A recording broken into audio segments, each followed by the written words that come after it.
Well, good morning, everyone. So, what I'm going to talk about today is going to affect us all. Everybody in this room, everybody at this conference, anybody using geospatial data will be impacted. And we've gone through this before. We did the horizontal from NAD 27 to NAD 83, vertical from NGDB 29 to NVDA 88. But we did them at different times. So this time it's going to be all done at one time. We're going to have new horizontal, new vertical datums. We're going to go to a new foot. And we're going to have a new state plane coordinate system. So we're going to have some major impacts. It's all going to be done at one time. It won't happen overnight. Right now, currently, the scheduled time to implement the new datums is spring of 2025. But we'll have projects that we started prior to that will continue on our current datum. So the key thing that we need to that I'll talk about today is metadata, because there will be transformation models that will allow you to do the transformation of your data, but we need to know what reference frame that data is in so we can do a proper transformation to the new data. So metadata is very, very important. So first thing we talk about is the retirement of the U.S. survey foot. North Carolina officially is, the official conversion of North Carolina is U.S. survey foot. And so at the end of December, the federal government, National Institute of Standards and Technology, and the National Geodetic Survey officially retired U.S. survey foot. Does that mean it's retired in North Carolina? No. We have a statute in North Carolina, 102-1.1, that the official conversion of feet to meters in North Carolina is U.S. survey foot. And until we change that statute, we will officially use the U.S. survey foot in North Carolina. And the policy is going to be that we will always use the U.S. survey foot with the current datums that we're using. So if you're using NAD 83 2011 in 2027, we'll still use the U.S. survey foot. We'll only use the international foot when we go to the new datums. So why the big difference, or what's the problem? Because the difference is only 2 parts per million. But where it comes into impact is when we're dealing with state plane coordinates because of the large values. For example, in Raleigh, North Carolina, if I was working on a project and I used the international foot instead of the U.S. survey foot, my points would be off approximately 6 feet. So it makes a big difference when you're dealing with large numbers. So just the quick history, y'all know we've been through a lot of, here in the United States. One time we tried to go metric. We just moved our office and I was cleaning out my office and I found all these bumper stickers that said go metric. I was speaking at some engineering and surveying conferences and I suggested we should go metric. Well, it wasn't a lot of support for going metric. So the National Geodetic Survey felt like this was the time to make the change. Officially, they were supposed to do this change in 1986 when they adjusted NAD 83, but they didn't. They actually gave each state, they asked each state, which foot do you want to use? And approximately 43 states, U.S. survey foot, the remaining states, international foot. So now is the time to make the change. So this is, you can see these are the states that by legislation are U.S. survey foot. The ones in blue are currently international foot. And then a few states do not have any legislation. This is a recent press release we just released that basically says we're going to use U.S. survey foot here in North Carolina with NAD 83 and NAD 88. We'll only use international foot when we use the new datums. But be careful because the federal government has retired it, you may get a data product from a federal agency that's international foot. So you look at that metadata for the next 2 years because it could be in international feet. So the other change is the change of datums. It was originally supposed to occur in 2022 because of COVID. Some other things, it was delayed until 2025. And the latest news is sometime spring of 2025 we'll make the change. So we'll change from what we currently have, the North American datum of 1983, 2011 EPIC, to the new horizontal reference frame, which will be called the North American Terrestrial Reference Frame of 2022. And then we'll go to one new vertical datum. So we'll convert from MADAA here in North Carolina and all of U.S. to the North American Pacific Geopotential Datum 2022. And for users of GNSS technology that obtain heights with that technology, there'll be a new geoid model that will be used in conjunction with a new vertical datum. So we're replacing all of NAT 83. There will be a horizontal datum for each tectonic plate.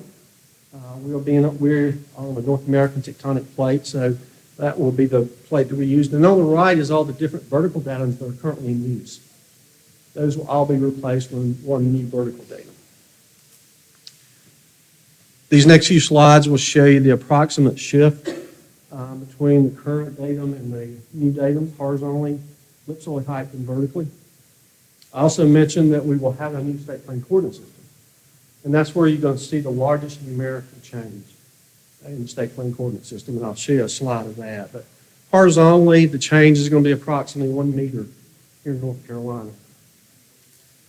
Ellipsoid height, about 1.5 meters. And then vertically, just under approximately 1 foot difference. And I think this is where the public will be more impacted by the change because this will be something that they can relate to very easily, flood maps. And so it's going to be very important as we go to these new datums when we work with local officials, we work with state officials, we work with the public to make them aware and to make sure that you don't mix vertical datums. For example, the coast, you have a flood panel that's still on the MADAA and the surveyor brings in an elevation certificate on the new vertical datum, then that's going to be an issue because you have that 1 foot difference. So we've got to make sure we don't mix vertical datums with data products. This is our current state plane coordinate system. It's a two parallel system. The areas in green are areas where you have the least ground to grid distortion. So it's the grid and ground are almost equal in those areas. Our new state plane coordinate system is going to be more topographically fitting. It'll be a one standard parallel system. As you can see, a larger portion of the state will have less ground grid distortion. One of the requirements for the new state plane coordinate system is that the numerical values had to change at least 10,000 meters. That was one of the requirements in the National Geodetic Survey. We could have asked for an exemption here in North Carolina. After a lot of discussion, we had committees that worked together. And the decision was made not to ask for exemption. For one reason, just so visually, you get a data set that's in NAT 83 and the new horizontal datum, they're going to visually know that they're in different coordinate systems, different data. We also are concerned about the land records management system. So we worked out a solution for that so that if a county wants to continue to use their pins that are referenced on NAT 83, but want a map and a new reference, new datums, they'll be able to do that. The way we accomplish this change is we modify our false northern and false eastern. Currently, our false northern is 0 meters, and our false eastern is 2 million feet. So we changed that to 200,000 meters and a false eastern of 1 million meters. And so that's where you see this large numerical change in our coordinates between our current state plane coordinate system and our new. So there's a lot needs to be done to get prepared for this. The new datums and new reference frames are a lot dependent on models, a lot of data. One of the data sets that's needed to develop transformation models vertically is what's called GPS on Benchmark project. And this is where the National Geodetic Survey picked geodetic monuments that we have established elevations via leveling, geodetic leveling, and they wanted us to do GNSS observations on those to get ellipsoid heights. We had approximately 1,400 geodetic monuments here in North Carolina. The yellow ones are what they call the priority A ones. The blue ones are priority B. We have until September this year to finish this. So this is where we started in 2020 with about 1,400 monuments we need to collect data on. this is where we are today. And actually, we're much farther along. All those in yellow we've observed, we just haven't submitted those yet. And what this will allow users, if you have elevations and you want to use a transformation model, it's going to allow more precision, more accuracy in that model. And so the more data we have in that model, the more accurate the information can be as far as the output. Just shows our dashboard. It's showing us at 78%, but you can see on the right there that we just haven't submitted some of the data to update our dashboard. One of the things, when they laid out the different areas to observation, see, this would be a primary mark where that monument may have been destroyed, and these are secondary marks. So now we're going back to areas where we may have some remaining hexagons that we haven't collected data, and look for those secondary marks to populate as much data as we can into that model. The other data that's needed for the models is gravity data. It's a program called Gravity for the redefinition of the vertical datum in the United States. And it has two data collection phases. One is airborne gravity data, which has been completed here in North Carolina, and then terrestrial gravity data. And so we've been partnering with the National Geodetic Survey to collect gravity data. The instrument in the middle is an absolute gravity meter, and then the one on the right is a relative gravity meter. These are the absolute gravity meter is about $500,000. We obviously don't have money to purchase one of those, so we've been borrowing those from the National Geodetic Survey. And then relative gravity meters to collect data. This is just showing you where we've collected some of the gravity data. A lot in western North Carolina and some out in the northeastern part of the state. So all this data will then be incorporated into models, into a transformation tool that's currently available.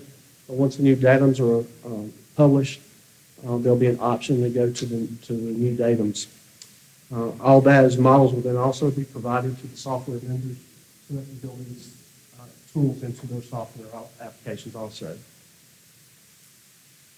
The other tool that's available if you're a coastal community, there's a tool called VDatum that will do a transformation between geodetic datums like NM8088 and tidal datums.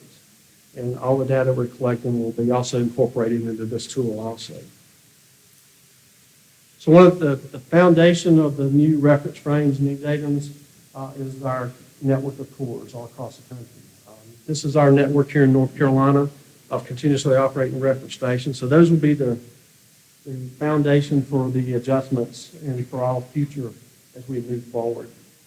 And this just shows you where we currently have operational ones and where we're planning to install new cores in the state. I'll point out the star up around Sparta, North Carolina. Those cores that we're installing now have a twofold purpose. One for our network, but also that's where we had a recent earthquake, and we've installed cores on each side of the earthquake line there. And that data is going to be provided to researchers to see if there's any future movement around that earthquake area. This is one of our newer generation cores that we've installed. This is a ground-based driven cores. This is up in Franklin, North Carolina that we just recently installed. And this is one of the ones at Sparta that's going to monitor the earthquake. And these are just some other ones out in Knott's Island and Ocracoke that we plan to install. And this just shows our different types of cores. But our goal is to move to this. This is the most stable type of that we want to move to. These are some of the others we have operational in the state. There's also some new tools out there for users that want to process their own GNS observations called Opus projects.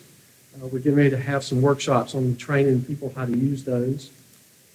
And there's the beta version now also lets you incorporate using our real-time network. You can bring in that data into this to do kind of a campaign-like adjustment. And then all the processing that's available now by the National Geodetic Survey. Sometime spring of this year, they will go to a new processing engine that will process not only the GPS observations, but all the constellations observations. So what do we need to do to get prepared? Metadata. Make sure all your data sets have a reference frame in there, because again, once the software is available to do the transformation, we need to know what reference frame, what data they're coming from, so that we can transfer it correctly, accurately to the new reference frame, and what unit also. And that way you'll have accurate transformation of that. The other stuff is we're doing the GPS on benchmark observations, provide that information to the National Geodetic Survey so that all the transformation models will be populated with a very dense data set that will improve your precision and accuracy. And just plan, we have developed legislation that will be introduced this session that will implement the new datums once they're available in 2025. Again, the new datums that legislation will include the international foot, but we will, policy-wise, we will continue to use the U.S. survey foot as long as we're using NAT 83, 2011, and NAVD 88. And that's my contact information, so I'll open it up to questions now.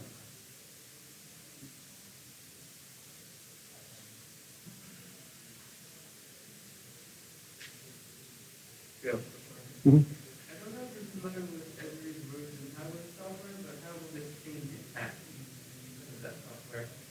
So the question was the Esri software, the roads package. Yeah, so there'll be I know the National Geodetic Survey is currently working with Ezra and other software vendors so that the transformation parameters can be built into that package so that when you bring in a data set that's maybe on the new datum and part of your data set's on the old datum, it will be able to do a transformation to make them both comment on the same datums. Mm-hmm. Any other questions?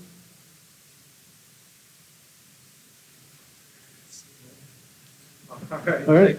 Thank y'all. Mm-hmm.